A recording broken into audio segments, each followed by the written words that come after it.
Trump incited a riot on our nation's capital. 7 people have lost their lives to Trump's January 6th tantrum. It was nationally televised. We heard it, we watched it unfold, yet the GOP, led by Rand Paul, want to argue that Trump is no longer president. So, oh well. And they're accusing Democrats of being divisive. And I just want to quote Majority Leader Chuck Schumer again, who says, "It makes no sense whatsoever that a president or any official could commit a heinous crime against our country and then defeat Congress's impeachment powers by simply resigning so as to avoid accountability and a vote to disqualify them from future office." Senator Gary Peters says, "We have a president who incited a violent attack on the United States Capitol and on our very democracy. So it's absolutely critical that we call that out and make sure that future presidents understand that this is completely unacceptable behavior and will not be tolerated by the American people." So ultimately, this motion very simply indicates that Rand Paul and the vast majority of Republican senators do not believe that Donald Trump's speech on January 6th, encouraging a mob to storm the White House, was not that serious, not a high crime of treason, and is not worthy of conviction. Schumer said again that Trump's behavior, which included spreading baseless theories about the November election being stolen, pressuring state officials to change vote tallies, encouraging supporters to rally in Washington as Congress certified the Electoral College vote on January 6th, and calling that day for ralliers to march on the Capitol, amounted to the most despicable thing any president has ever done.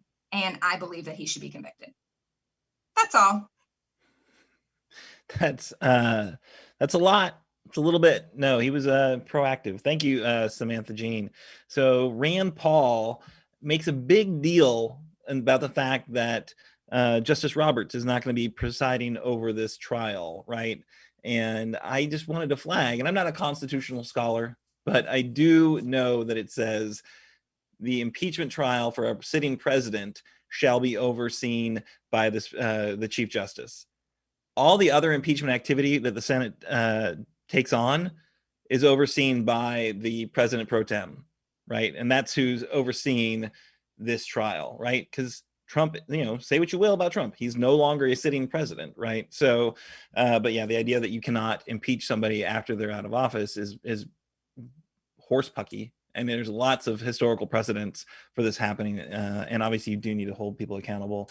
And of course, the Republicans are squirrely and are getting weak, even though they're pretty fired up in the immediate aftermath when they were again shooketh from the experience of being threatened, like when they were at the at the face of the ugly mob, when they could see them coming, trying to come through the windows to get to them, they were a little bit stronger. Now it's fading. I think that one of the other senators made the case, I think Blumenthal, perhaps from Connecticut, that as they bring up the case and remind everyone what went on and bring up some of the events that were unfolding, you might kind of remind these Republicans how horrific it was and what they were actually living through. But how weird, right, that they're going to be the jurors and they're also witnesses because they all saw it kind of firsthand. But anyway, Kimberly, you have any thoughts about the impeachment trial? And nothing surprises me when it comes to our senators from this great state of Kentucky. Rand Paul being just a useless idiot is what I would call him. Very useless, and he is an idiot. This whole impeachment trial that is going on this week and the things that Rand Paul does not surprise me, does not surprise the American people, I'm sure. He needs to go, and this trial needs to continuously happen, although we are unsure how it will go. But once again, and each time we bring up Rand Paul, Aaron, I will say the same thing. Useless idiot. You can text convict to the number is 50409. And that's ResistBot. If you've never used it before, it just plugs it right in and sends these letters to your senators. So that is convict to 50409. Thanks, guys.